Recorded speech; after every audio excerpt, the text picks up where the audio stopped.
C'est juste après ces honneurs reçus dans les halls du gouvernorat de la province du Congo central que le ministre du gouvernement central en charge de la pêche et élevage, Jean-Pierre Tshimanga Bwana, fait son entrée dans le cabinet de travail du gouverneur Grace Kwanga Maswangi Bilolo ce jeudi 27 mars 2025. En partance pour Boma et la cité côtière de Mwanda, dans le cadre d'une mission de travail, les membres du gouvernement Souminwa a tenu à présenter ses civilités au patron de la province. Les échanges qui s'en sont suivis ont permis à Grace Kwanga Maswangi Bilolo et au vice-gouverneur Prosper Ntambedila d'être informés sur l'objet de cette mission qui n'est autre que de booster le secteur de la pêche au Congo central à travers l'utilisation des intrants et matériels appropriés. Je suis venu ici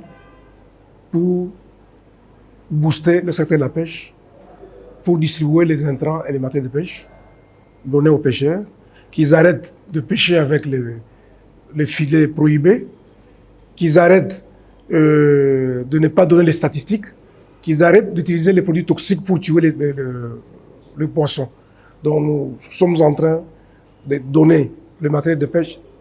les intrants de pêche, en même temps leur demander de nous amener les statistiques. Jean-Pierre Tshimanga Bwana a également annoncé au numéro 1 du Congo central qu'il va profiter de son séjour de travail pour lancer un appel au soutien tous azimuts de la population au FRDC afin de contrer l'agression dont la RDC est victime de la part du Rwanda. Comme nous sommes pendant une période où notre pays passe un mauvais quart d'heure sur le plan international, nous avons été agressés par le Rwanda, vous le savez. Nous en profitons aussi pour lancer un message à tous Congolais, les patriotes que nous sommes, d'être derrière les forces armées, d'être derrière les chefs d'État, de dénoncer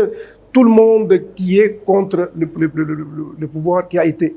établi par le peuple. La nouvelle de cette dotation, considérée des intrants et matériels modernes de travail destinés aux pêcheurs de Boma et de Mwanda, a réjoui le gouverneur de province, car la sécurité alimentaire de la population fait partie de ses priorités. Pour lui, cette action témoigne l'intérêt du gouvernement central pour les réalités et les besoins de la province du Congo central.